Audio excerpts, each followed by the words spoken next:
প্রদীপ করের মৃত্যুর তদন্ত হোক চাইছে পরিবারের লোকজন। খড়দা থানায় অভিযোগ দায়ের পরিবারের। কলকাতা টিভির হাতে অভিযোগপত্রে পরিষ্কারভাবে লেখা রয়েছে এনআরসি আতঙ্কে মৃত্যু হয়েছে প্রদীপ করের। আরো বিস্তারিত জানবো, জয়ন্ত মজুমদার প্রতিনিধি রয়েছেন ফোন লাইনে। জয়ন্ত, পরিবারের তরফ থেকে এই বিষয়ে ঠিক কি অভিযোগ করা হচ্ছে?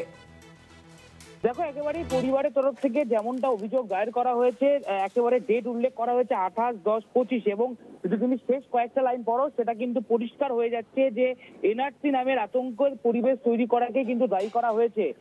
পরিবারের তরফ থেকে উল্লেখ করা হয়েছে যে অভিযোগপত্র আমাদের কাছে কলকাতা টিভির কাছে এক্সক্লুসিভ রয়েছে এবং শেষ লাইনে পরিবারের তরফ থেকে দাবি করা হচ্ছে আমাদের এই আবেদন এই মৃত্যুর পূর্ণাঙ্গ তদন্ত হোক এবং সত্য উদ্ঘাটিত হোক। অর্থাৎ এই যে গোটা ঘটনার পরিপ্রেক্ষিতে যে এতটা জলগলা হচ্ছে তার পরিপ্রেক্ষিতে কিন্তু পূর্ণাঙ্গ তদন্ত চাইছে পরিবারের লোকেরা এবং বলছে সত্য যেন উদ্ঘাটিত হয়।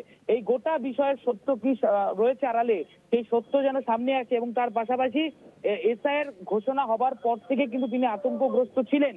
এটাও কিন্তু এই যে অভিযোগপত্র যেখানে পরিবারের তরফ থেকে খড়দা থানায় লিখিত আকারে অভিযোগ দায়ের করা হয়েছে সেই অভিযোগপত্রে কিন্তু স্পষ্টত লেখা রয়েছে এবং এই গোটা ঘটনার বিরুদ্ধে সঠিক তদন্তের দাবি চাইছেন এবং সত্য উদ্ঘাটিত হোক এমনই দাবি করছেন যে মারা গিয়েছেন, আতঙ্কগ্রস্ত হয়েছেন, আত্মঘাতী হয়েছেন সেই প্রদীপ করের পরিবারের লোকেরা এমনই কিন্তু দাবি রাখছেন। সেই এক্সক্লুসিভ ছবি বা এক্সক্লুসিভ বয়ান বলা যেতে পারে যে অভিযোগ তারা করেছেন খড়দহ থানায়, সেই বয়ান কিন্তু কলকাতা টিভির হাতে এমনই কথা বলছে সেই বয়ান।